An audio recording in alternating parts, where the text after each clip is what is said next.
Hello दोस्तों, self investing इस YouTube channel में आप सभी का स्वागत है। आज यहाँ पर हम डिस्कस करेंगे रेल विकास निगम एंड दोस्तों इंडियन रेलवे फाइनेंस कॉरपोरेशन, ये दोनों कंपनियों के बारे में, क्योंकि बहुत से निवेशक के इनसे रिलेटेड क्वेश्चन थे, खास कर कि इनके अंदर तेजी क्यों नहीं है। और दूसरा सवाल ये था कि सर गिरावट क्यों हो रही है आरवीएनएल एंड आईआरएफसी के अंदर। तो दोस्तों मैं आप सभी को बहुत ही यहाँ पर कम वक्त में और जो इम्पोर्टेंट पॉइंट्स है इनके अंदर वो यहाँ पर हम डिस्कस करेंगे। काफ़ी यहाँ निवेशक ऑलरेडी इनके शेयर खरीद कर बैठे हैं और कुछ खरीदना चाहते हैं, उन सभी को जवाब दोस्तों डेफिनेटली इस वीडियो से मिलेगा। और ये दोनों भी कंपनीज एक ही सेक्टर से आते हैं, तो इनके रीज़न भी दोस्तों एक ही यहाँ पर आपको नजर आएंगे, जो मैं अभी आपको बताऊंगा। दोनों के सेम ही रीजन है गिरावट के, और यहाँ पर तेजी क्यों नहीं उसके। तो चलिए स्टार्ट करते हैं। वीडियो अच्छा लगे, मेरा यहाँ पर दोस्तों एफर्ट आपको पसंद आए, तो आप जरूर सेल्फ इन्वेस्टिंग इस यूट्यूब चैनल को लाइक सब्सक्राइब करना। यहाँ पर आप रेल विकास निगम, जो यहाँ हम आरवीएनएल नाम से जानते हैं, इस स्टॉक के बारे में भी देखेंगे। ये 50% दोस्तों अभी गिरावट में है, टॉप टू बॉटम। अगर आप इसके चार्ट पैटर्न को नोटिस करेंगे तो आप यहाँ पर अंडरस्टैंडिंग कर सकते हैं कि 50% राउंड फिगरली हम यहाँ पर ऐसा कह ही सकते हैं कि 50% के डिस्काउंट में स्टॉक चल रहा है, क्योंकि 640 रुपए का शेयर दोस्तों सीधा सीधा यहाँ पर 380 पर आ गया। तो इतनी बड़ी गिरावट क्यों, ये भी यहाँ पर हम डिस्कस करेंगे। एंड दोस्तों जो यहाँ पर इंडियन रेलवे फाइनेंस कॉरपोरेशन है, ये भी स्टॉक देखना। कहाँ चलने वाले शेयर आज कहाँ पर है, आसमान में चलने वाले जमीन पर आ गए, ऐसा हो गया दोस्तों। अभी आप जो आईआरएफसी का शेयर भी देख लीजिए, एक टाइम 209 रुपए पर चलता था, 130 रुपए पर अभी आ गया। तो कितनी भीषण गिरावट हुई है वो आप ये डिटेल्स देखकर भी समझ सकते हैं चार्ट पैटर्न्स को।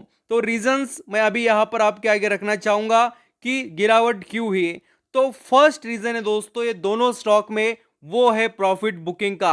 आप सभी निवेशक इनके अंदर खरीदारी किए होंगे या करना चाहते हैं, तो उसके पीछे आपको क्या ऐसा हम कहेंगे कि इन स्टॉक में पसंद या अच्छा लगता है। तो मैं कहूंगा कि इनका रिटर्न आपने यहाँ पर नोटिस किया होगा, डेफिनेटली न्यूज में सुना होगा कि रेलवे सेक्टर के स्टॉक ने बहुत कमाई कर दी, और यही बात सुनकर आप यहाँ पर उनके तरफ आए होंगे।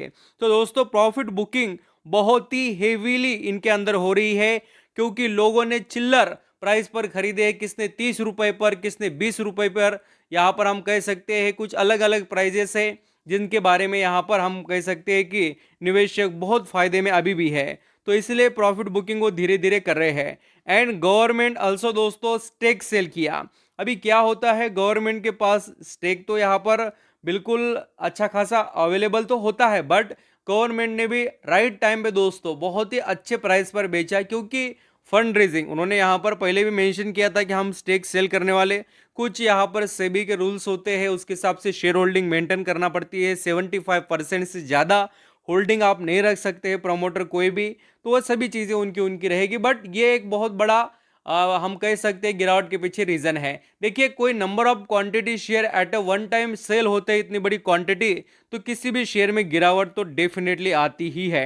नेक्स्ट दोस्तों यहाँ पर हाई वैल्यूएशन, मोस्ट यहाँ पर हम कहेंगे कि ये A1 यहाँ पर इंपॉर्टेंट पॉइंट है कि वैल्यूएशन। देखिए कोई भी चीज़ अगर यहाँ पर सस्ते दाम पर है तो उसके अंदर म्यूचुअल फंड्स, एफआईएस वगैरह सब कुछ आएंगे, खरीदेंगे, पब्लिक आएगी।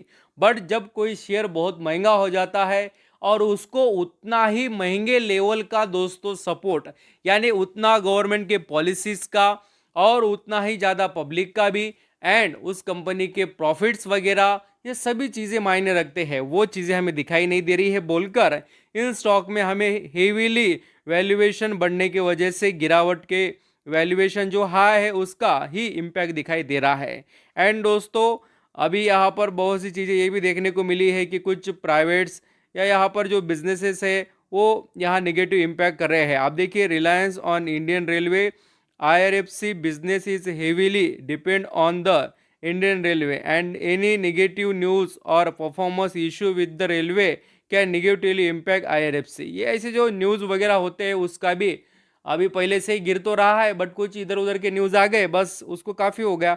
And technical factors also friends ये यहाँ पर इम्पैक्ट कर रहे हैं। तो बहुत ही इंपॉर्टेंट जो जो रीज़न थे वो मैंने आपको बताए, और इसमें कुछ और रीज़न मैं जोड़ना चाहता हूँ, वो है गवर्नमेंट के पॉलिसीज़।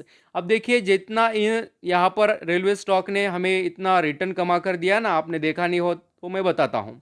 ये देखिए, फर्स्ट से लेकर हर्ष तक का सफ़र किया है।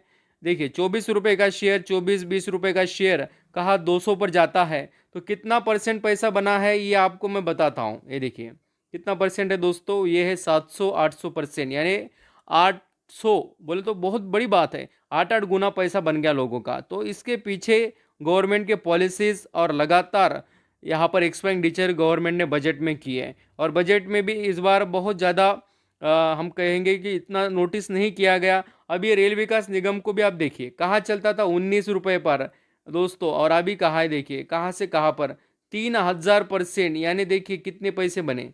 बहुत ज़बरदस्त पैसा छापा है निवेशक ने। आई होप आप समझ रहे हो रीज़न क्या है, किस तरीके से आपको इसका बेनिफिट लेने की कोशिश करनी चाहिए। ये गिरावट आपके लिए अपॉर्चुनिटी है या नहीं, आप ज़रूर दोस्तों प्रॉपर अंडरस्टैंडिंग कर लीजिए डिसीजन अपने। Thank you.